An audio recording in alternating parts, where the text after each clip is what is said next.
Welcome to Reporter's Notebook with Howard Castay, owner of KBZE 105.9 FM. Well, thanks for joining us here on KBZE as well as on Facebook. This is KBZE General Manager Howard Castay, and with me on the phone right now is Mr. Kenny Perry, a resident of Franklin, originally from Sharonton, who has quite a story to tell. And the reason why he wants to tell that story is that during the Soul Food Festival, there's going to be testing for the National and let me get this an acronym correct, the National Bone Marrow Donor Program, and it's a free testing that's going to be going on at the Soul Food Gospel Brunch as well as at the festival in the Healthy Village. So I'm going to stop talking right now, and Kenny, why don't you tell your story to our listeners about what happened to you and how this organization can help you, but also help people. Yes. So about 11 years ago, I was diagnosed with acute myeloid leukemia, and at the time, I ended up getting treatment from Lourdes, Our Lady of Lourdes in Lafayette, and then eventually we moved on to MD Anderson in Houston. And so after about 7 months of chemotherapy treatment, I was in full remission. And after 5 years, I was considered cured from the disease. Well, about 9 months ago, 8, 9 months ago, in August of last year, I went for a checkup, just a random checkup, and they found a mutation in my bone marrow that was not the original leukemia, but a secondary. And so at that point, I started experimental treatment to try to get rid of the mutation. That after a few rounds of it, they determined that it wasn't working, and so the next step would be for a cure would be for a stem cell bone marrow transplant. And so we started the process with the bone marrow transplant, trying to get a donor, which they reached out to the National Registry. And a few weeks later, I was informed that I did not match with anyone on that registry. And I was also informed that minorities have a difficult time finding donors. And one of the reasons is the lack of people getting tested and the lack of donors. So, I'm African American, but as well as Asians, Hispanics, and so on. They lack the representation to get tested in order to find someone who would subsequently, be there to help save their lives with this necessary procedure.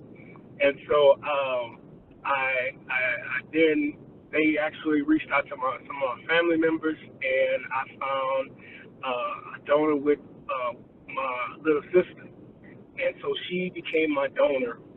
And I had my transplant in December of this past year, and I'm about 6 months post-transplant now. But while in Houston, I had to for about 4 months after the transplant to be close to MD Anderson, and also to make sure I'm there every day for blood work and so on and so forth. I didn't realize that I was actually staying at a facility, apartment complex in Houston that is associated with the National Marrow Donation Organization.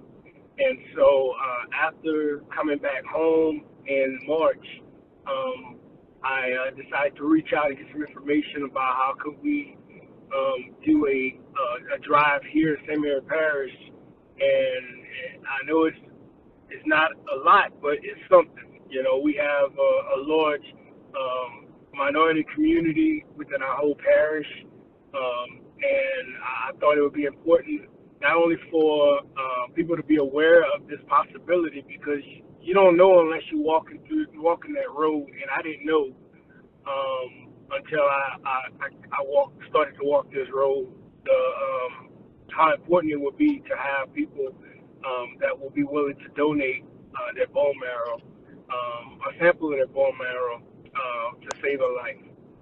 And so it's something that I think is not only important for cancer patients, but there's other ailments that stem cells or bone marrow is used for in transplant that can help save a life. And it could be your life or a family member's life that's sitting in the same chair as I was, getting the same news that I did, and experiencing the same situation that I did. And I just think it's important to bring awareness and also not just talk about it, be about it. And that means taking a step to do a simple mouth swab. And we'll have a representative from the organization there to help us out with those. Also, there will be volunteers who just want to volunteer and help out, collect some of these mouth swabs. And if and when the time comes that someone matches with you, you take the steps to help that person out. All right. That's awesome. And so they're going to be doing it at the Gospel Brunch and then inside the Healthy Village too? Yes, sir. So Yeah. Saturday from 8 a.m. to 12 Okay. on the bike side, and also Sunday at the Gospel Brunch from 11 a.m. to 3 p.m. And also we're also looking for some volunteers to help with the swabs on both of those days. So if you're interested in becoming a volunteer, you can go to my Facebook post, and I posted on Facebook today with a sign up, and we'll get in touch with you by the end of this week. And there's a small training that the organization puts on to help you to know what you're doing and also to give you some information. So if anyone want to know, what this is all about, you can have an educated conversation with those individuals. All right. Well, Candy, thank you so much, and may God continue to bless you with good health. Thank you, sir. I appreciate it. All right.